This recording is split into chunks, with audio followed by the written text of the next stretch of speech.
Okay guys, this is the second part of the presentation of the concepts. Okay, well let's start with soil. We have that soil is a mixture of organic matter, minerals, gases, liquids, and organisms that together support life.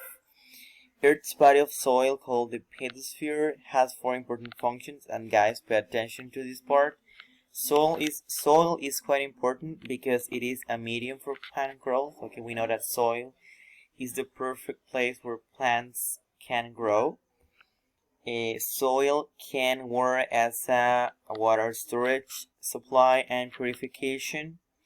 Soil somehow works as a modifier of Earth's atmosphere, and of course in soil, okay, we can find a lot of organisms, so that's why soil is a habitat for a lot of organisms, okay, for plants and for certain animals.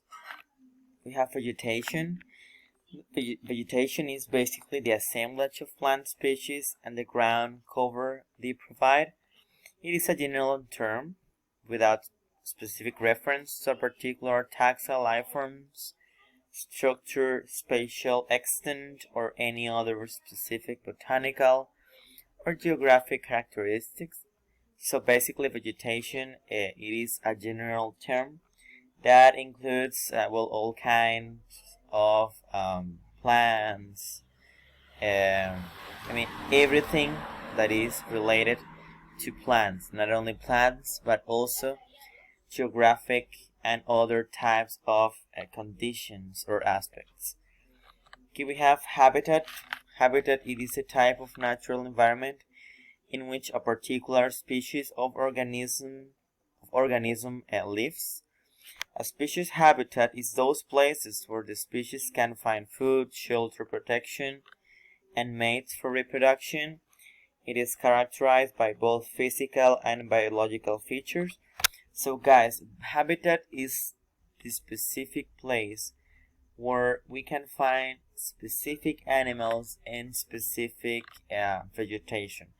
For example, the polar ice habitat, it is not the same as the hot desert habitat, okay, because in those habitats we can find different types of food, different types of shelter, different types of protection and mates for reproduction. Okay, so the point of all this is that habitats are different between each other, okay, between each others, okay, because they have different characteristics that support life for different species. Okay, so for example, the habitat that we have in here in different parts of Costa Rica is not the same as the habitat that we could find, for example, in Canada, for example. Okay, well, we have the ecosystem. The ecosystem is basically a community of living organisms in conjunction with non-living components of their environment interacting as a system. These biotic and abiotic components are linked together through nutrient cycles and energy flows.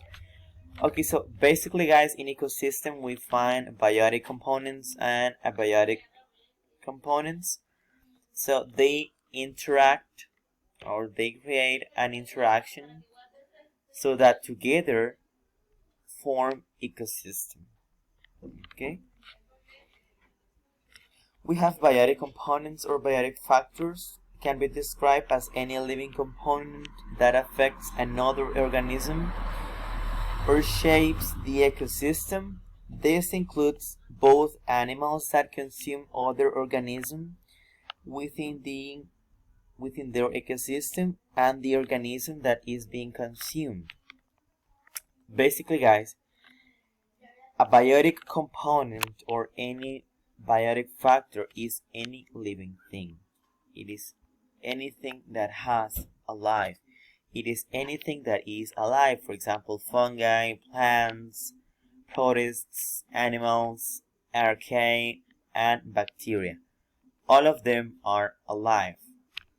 Now let's go to abiotic factors. These are the components or factors that are not alive, so they are non-living chemical and physical parts of the environment that affect living organisms and the functioning of ecosystem. For example, we can find that, for example, wind, sunlight, soil, temperature, atmosphere, and water are abiotic because they are not alive. But, well, they are not alive, but they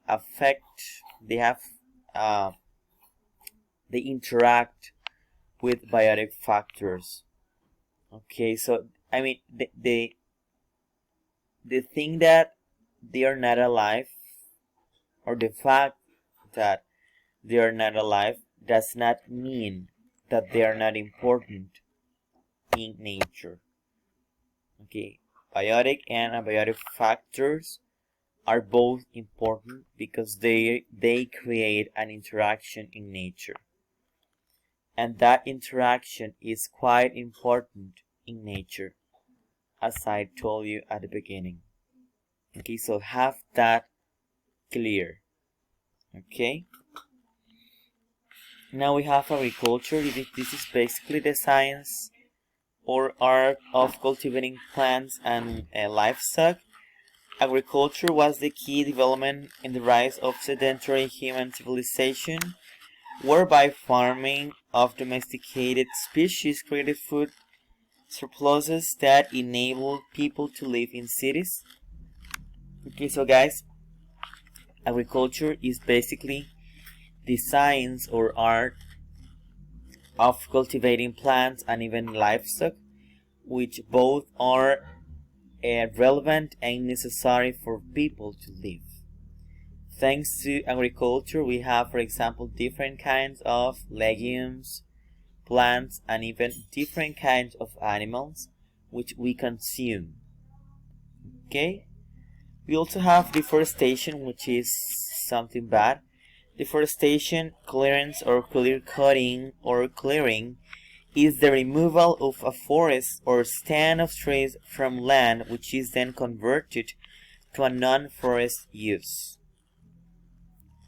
So guys, where you see a forest that was deforested or that was cutted, that happens most of the times because people or the owners or certain companies or enterprises want to create farms, ranches, or cities.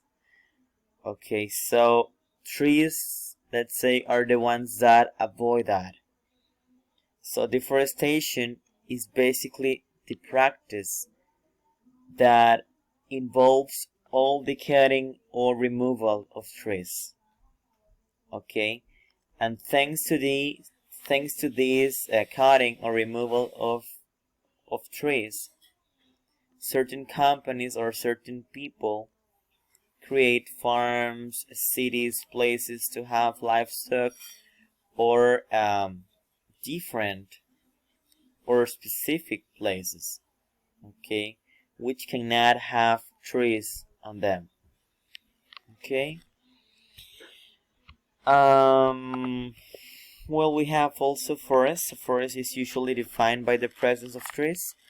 Under many definitions, an area completely lacking trees may be still considered a forest if it grew trees in the past, will grow trees in the future.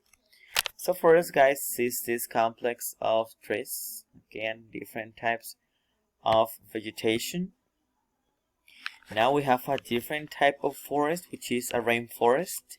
These are the forests characterized by high and continuous rainfall, with annual rainfall in the case of tropical rainforests between 2.5 and 4.5 meters, and definitions varying by region of temperate rainforests. Okay, this is basically guys the forest in which we can find a higher amount of rain compared to other types of forests. Okay, now let's talk about the wetlands. They are a distinct ecosystem that is flooded by water either permanently or seasonally, where oxygen-free processes prevail. The primary factor that distinguishes wetlands from other landforms or water bodies is the characteristic vegetation of aquatic plants adapted to the unique hydric soil. Okay, so in here we can find a picture of a wetland, and this is flooded by water, but this is something natural. And we know, guys, that in wetlands we can find lots of different species of animals and plants. Okay, now let's talk about grassland. Grasslands are areas where the vegetation is basically dominated by grasses, like in here. However, sedge and brush can also be found along with variable proportions of legumes like clover and other herbs. Okay, and guys, we can find grasslands in almost all parts of the world except Antarctica. Okay, but for example, we can find grasslands in America, Europe, Asia, Oceania, of course, but in Antarctica we cannot find grasslands because of the hostile conditions of this a cold continent. Okay, we have a desert. A desert is a barren area of landscape where little precipitation occurs and consequently living conditions are hostile for plant and animal life. Okay, the lack of vegetation exposes the unprotected surface of the ground to the processes of denudation. Okay, so guys, we know that in deserts, conditions are quite hard for plants and animals, because during the days deserts can be really hot, but at nights it is totally the opposite. Deserts at night are extremely cold. Okay, so those conditions make life a little bit difficult for animals and plants. Now we have a population in terms of, well, in biology, population means number of organisms of the same species that live in a particular geographic area at the same time with the capability of interbreeding. So guys, population is basically the amount or the number of organisms of the same species. Okay, so the thing with populations of the same species is that they have the capability of interbreeding.